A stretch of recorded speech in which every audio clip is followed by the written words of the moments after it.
Now you know how to find external libraries and install them into your project. You need to understand what is PIP.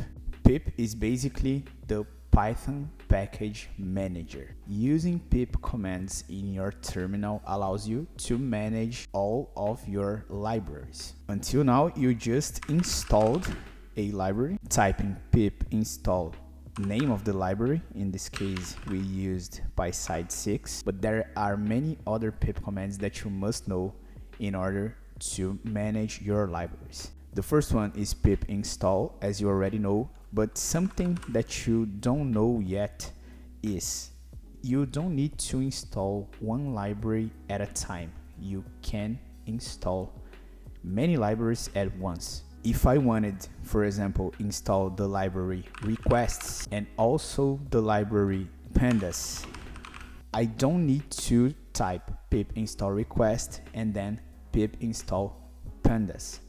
I can just type pip install requests pandas. I can put the name of the libraries with a blank space separating them, and when I hit enter, all of the libraries that I have put here are going to be installed. So we can see that both libraries were installed successfully, okay? Both at once. I didn't need to type pip install one library and then pip install another library. This is pretty useful when you have 10, 20 libraries being used in your project. Let's keep with the pip install command because we have another way to use this command, and it is to upgrade the version of a library. Let's pretend that we have installed the requests library and the maintainers of the request library launched 10 new versions since then. So we need to upgrade our library in order to use the most recent version. So I can just type pip install -- upgrade name of the library, okay? Be careful because now we can see that pip is suggesting us to type the same command but to upgrade pip itself, and that's not what we want. We want to upgrade the requests library. So pip install -- upgrade requests, and in this case it is going to check for latest versions. If it finds it, it is going to install. So this is what you need to know about the pip install command. First, install a library based on its name. Second, install many libraries at once with only one pip install command.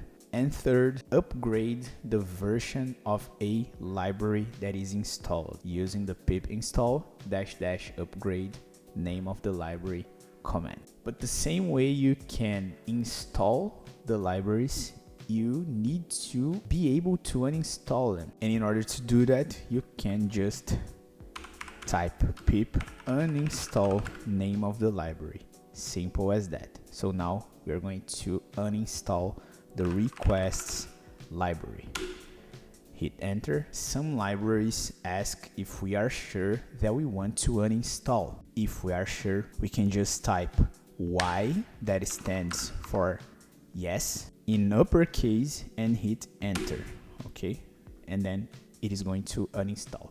It's just a security step to guarantee that you're not uninstalling a library that you don't want to uninstall. Now that you know how to install and uninstall the libraries, let's list the libraries that are installed in our computer, both to check if the library that we have uninstalled was really uninstalled, and also to know which libraries are installed in our computer. We need to have this power to check which libraries are installed because they take up space in our computers. So we need to be able to manage this, right? So the command that we use to list the libraries that are installed in our computer is pip list.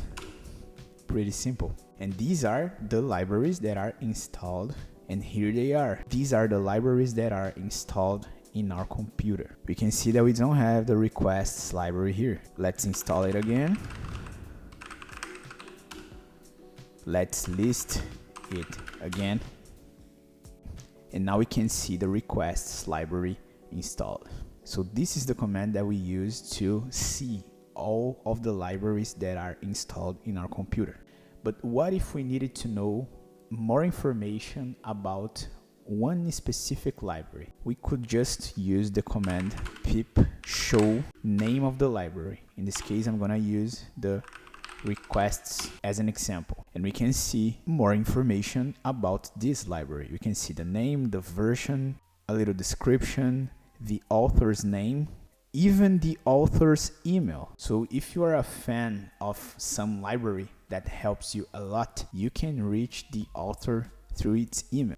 But now let's dive into the most important part of this lesson, in my opinion. That is the pip freeze command. When you use many libraries in your project, it becomes a little bit difficult for other programmers to use your code. Can you imagine a script that uses 10 libraries to solve the problem that that script proposes to solve? And when you send this script to other programmer, the script is downloaded, is executed, but it breaks because the script tries to use libraries that does not exist in this programmer's computer. This is a pretty common problem, especially when you are working in a team where many programmers contribute in the same application. But it's also a common problem when you just want to run your script in other computer. How can we manage